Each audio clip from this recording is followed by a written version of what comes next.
मोदी की लगातार महिलाओं के खिलाफ ये लोग काम करते आए हैं। बृजभूषण शरण को बचाने का काम नरेंद्र मोदी ने किया, इन्होंने सेंगर को बचाने का काम किया। इनसे हम क्या उम्मीद कर सकते हैं कि महिलाओं के हक में कोई बिल लेकर आएंगे? इन्होंने 2023 का बिल क्यों नहीं पास किया? हम उसके साथ हैं उस बिल के। पूरी कांग्रेस पार्टी चाहती है कि 2023 का जो बिल है उसको पास किया जाए। ये अपना एजेंडा, अपने फायदे का बिल, महिलाओं के विरोध का बिल जो है लेकर आए हैं। इसके अंदर कहीं पर भी इनकी मंशा महिलाओं को फायदा पहुंचाने की नहीं है। इनकी मंशा सिर्फ और सिर्फ अपनी पार्टी को और अपनी पार्टी के अंदर बैठे हुए बलात्कारियों को फायदा पहुंचाने की है। सम्मान करते हैं बीजेपी तो महिलाओं का, ये सम्मान करते हैं जिनका सेंगर जो है वो इज्जत लूटता है, उनके पिता को मरवा देता है, चाचा को मरवा देता है, उस महिला का एक्सीडेंट करवा देता है। ये सम्मान करते हैं जिसमें बृजभूषण शरण है। बृजभूषण शरण जो है शोषण करता है महिलाओं का, उसके बाद उसके बेटे को सांसद बना दिया जाता है। ये सिर्फ और सिर्फ एक भद्दा मजाक है जो भारतीय जनता पार्टी महिलाओं के नाम पे अपने नेताओं से करवाती आ रही है और करवाती रहेगी। महिलाओं से तो माफी मांग रहे हैं मोदी। माफी उनको बार बार मांगनी चाहिए। उनके जीवन का लक्ष्य होना चाहिए कि वो जितनी बार आए उतनी बार माफी मांगे। जिस तरह के कर्म, जिस तरह के दुष्कर्म उन्होंने किए महिलाओं के खिलाफ उनकी पार्टी के नेताओं ने, उनको माफी मांगकर देश में इस्तीफा देना चाहिए नरेंद्र मोदी जी को।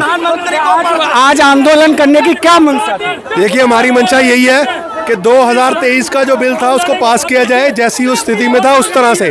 अपनी मर्जी से अपने फायदे के लिए बनाया गया जो इनका बिल है वो बिल्कुल भी मान्य नहीं है देश की महिलाओं को। ये बात सिर्फ कांग्रेस पार्टी की नहीं है, ये देश के अंदर जितनी भी आधी आबादी है उनकी सबकी आवाज़ यही है जिसको कांग्रेस पार्टी उठाने का काम कर रही है।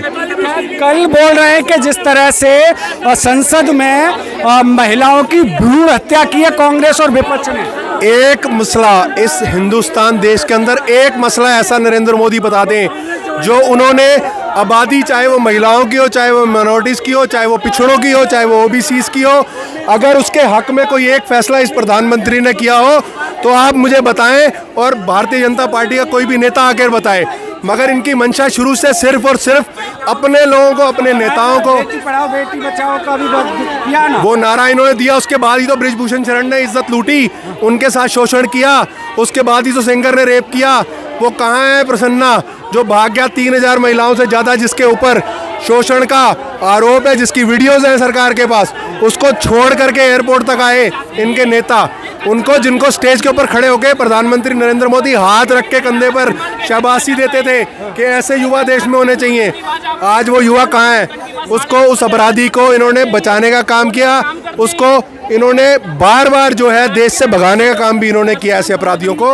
ये सरकार शुरू से लेकर आज तक और जब तक रहेगी, क्योंकि बीजेपी तो पूरे देश में प्रदर्शन कर रही है कि कांग्रेस ने इस बिल को लागू नहीं पारित नहीं होने दिया। देखिए, चोर मचाए शोर आपने सुना होगा, ये वही चोर हैं जिन्होंने महिलाओं का हमेशा हमेशा तिरस्कार करने का काम किया है। इनकी पार्टी ने, आपने तमाम मुद्दे देखे होंगे, इन्होंने जहाँ जहाँ तिरस्कार कर सकते हैं इन्होंने महिलाओं का किया है। आज सिर्फ शोर मचाकर अपने आप को सच्चा साबित करने की कोशिश कर रहे हैं, मगर देश की महिलाएं, देश की आधी आबादी इस बात को जान चुकी है और इनका पूरा पर्दाफाश हो चुका है। अचानक बिल लाने की क्या मंशा हो गई? अचानक संसद 5 स्टेट में चुनाव चल रहा है, चुनाव के अंदर महिलाओं की आबादी है, आधी आबादी को प्रभावित करने के लिए ऐसा बिल लाया जो कि इनको पता है कि पास नहीं होगा, क्योंकि इनका एजेंडा राजनीतिक है।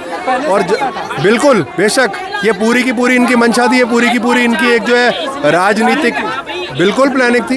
ये पूरा का पूरा इनका रचा हुआ एक षड्यंत्र था जो जनता के सामने आ गया और इनका पर्दाफाश हो गया।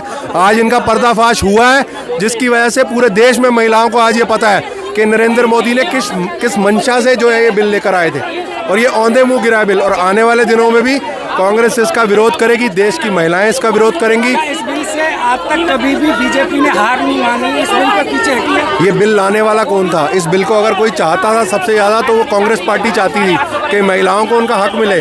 हम तो कहते हैं 50% आबादी को हक मिलना चाहिए उनका। हमारे आपके अस्तित्व का जो कारण है वो महिला है, आपके हमारे होने की जो वजह है वो एक महिला है, तो उनका अधिकार हमारे से ज़्यादा है इस दुनिया में भी, इस देश में भी, राजनीति में भी।